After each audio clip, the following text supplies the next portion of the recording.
So I can share with you the few times we've had government shutdowns during my career. A couple of them were pretty bad because I wasn't prepared financially at the time to do things for me and my family. And we pretty much spent all of our savings in order to make it through the short amount of time because it put us back. Then years later, I was actually a leader, a supervisor, and I had saved enough money in our budget for that year that it held us over through the government shutdown because that were earmarked in the year before hadn't been spent, completely exhausted. So almost all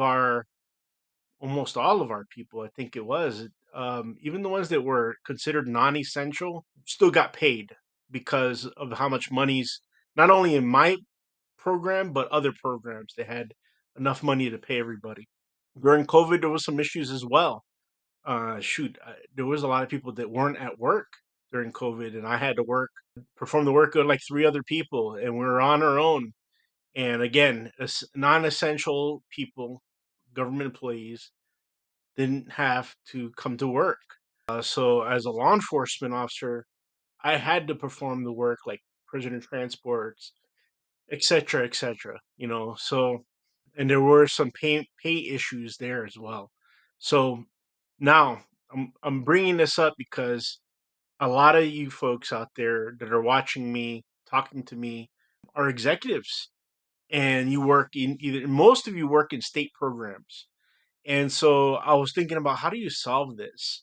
Where the government, I remember a lot of people got like jobs like Uber Eats and whatever Uber jobs and stuff like that, but it didn't pay their bills. And it got to a point they were just getting plain desperate. I do recall in the government, not necessarily the agency I worked at, but there was quite a few suicides.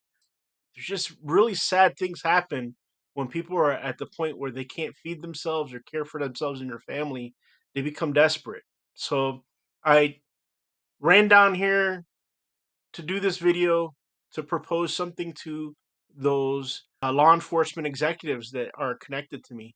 And how about you guys consider a direct hire program and bring on these DHS employees, not only the ones that are being affected by the government shutdown, but the ones that don't want to work in the atmosphere that may be in. Some of them might not be happy with the change in policy. Some of them were actually doing really well and were told to leave. And so I know as a corrections pro, I would say that I'd be more than happy to accept somebody from Department of Homeland Security that meets that basic standard and hire them on a direct hire program, and get them involved in helping run and operate detention centers, jails, prisons. So that's what I'm tossing out to you guys. I think that we got to look at positive approaches, right? We got to look at what we have in our toolbox in order to make our country stay resilient and take care of our people. And I think for sure, now that this government shutdown is occurring, you got a lot of our people that are in need of work. And I'm almost certain if correctional directors of prisons and prison systems, those who run sheriff's office detention programs, or even regular patrol programs, would be more than happy to do a direct hire program and hire on all these federal employees that are they're going hungry. Let's not let them suffer because of politics. And let's open the door and bring them in, because this is only a benefit to your program.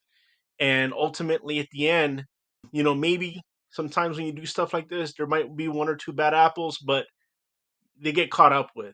The benefit outweighs the risk. So let me know what you think, and if it's something that you don't think is really smart, let me know as well. Talk to you guys soon.